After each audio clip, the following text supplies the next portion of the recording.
FingerSkateSelective. FingerSkateSelective. FingerSkateSelective. FingerSkateSelective.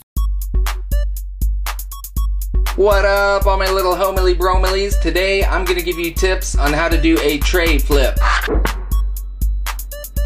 That's right. A Tre Flip is a 360 kickflip, which means it rotates one time, like a normal kickflip, while it's spinning 360 degrees, which altogether gives you a Tre Flip or a 360 kickflip, which is the same thing. Now, as you know, this is my third tutorial video. I already made a how to ollie and a how to kickflip, so if you haven't checked those out, go check them out. Now, I'm doing the Tre Flip, and the reason I'm mentioning this is because at first, I was gonna make this a varial flip how-to, and teach you the 180 kickflip, since that would come next after a kickflip, but I figure if you learn the regular kickflip and you learn the Tre Flip, I think you'll naturally be able to figure out the varial flip, so I'm not worried about the 180s. So finger placement for the Tre Flip, for me, you might have to play around with it till you find a place that works best for you, but for me, I put my back finger or middle finger right in regular kickflip position, right about the middle of the tail, and my front finger or index finger I put right in the center or a little bit forward of center on the board, right about regular kickflip stance. Like I said, play around with it, you'll figure it out. Okay, so once you have kickflips dialed in and you're landing them about 70% of the time or better, you're ready for the Tre Flip. And I really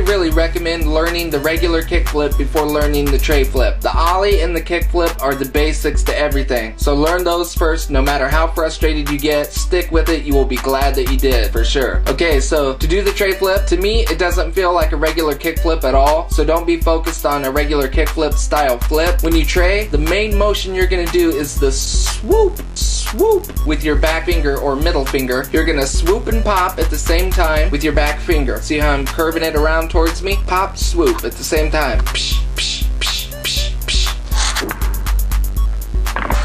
So when you swoop and pop with your back finger, your front finger is gonna naturally bump the front and give it the flip motion for it to do the kick flip part of the Tre Flip.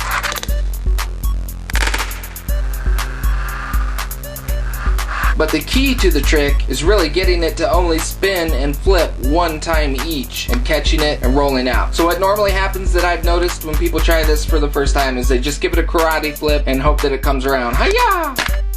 Didn't land it. Hi-ya! Got it, Tre Flip. No, that's not a Tre Flip. So, you don't want to do that. So you gotta think a lot slower. This might sound goofy, but if you're having trouble doing Tre Flips, or it's over flipping like I just did there, or it's flipping too fast, I'm gonna give you my fresh FSS perspective. Try this. Try acting like you're flipping it in slow motion. Literally, try doing a Tre Flip as slow as you can. Roll. Roll. When you do a Tre Flip, the fingerboard's so small, it wants to flip so fast that it's really easy to over rotate, as you probably already know. So just slow down, do them as slow as you can, and that'll probably really help you out. It might look like when people are doing Tre Flips that they're really flipping it fast and landing it because it flips around so fast, but really, they've learned to slow it down and flip at that right speed to make it go around once and land it. So, it's tricky to find the right speed, but you'll get them. Just practice them in slow motion, like I said, and you'll get them. But the Tre Flip is really fun, probably my favorite trick, so learn them, then try some variations. You can Tre to manual, you can do a Tre Flip into grinds, there's tons of stuff and they're all fun to do. So slow it down, swoop and pop, learn them, land them, love them. If you have a question or suggestion about my next trick tip, comment below. If you guys have any questions or you can't get them, send me a message through YouTube or just ask a question right down there in the comments. Either I or one of the homies watching will definitely help you out because everyone's cool here. So if you're having trouble, just ask about it. But just like any fingerboard trick, it can be frustrating, so just stick with it. You will get them. Thank you guys for watching. I'm going to try and do some different variations here for you, and I'm going to do a few in slow motion, so hopefully you can see my fingers and what they're doing. Thank you guys. I will see you sooner than later. Heads up, you guys. I wanted to give you a heads up about the news, the FSS news. A lot of people are asking if I'm not going to do the news anymore. No, that's not true. I bought some new light stands and some new lights and a new green screen, and I'm trying to get my area set up. So yeah, I've got some stuff going on here with the Constructo Zone, but don't worry about it. I'm not stopping the news or anything like that. I'm just working on trying to get it better. So that's what's going on with that. Alright, here we go. Swoop. Swoop.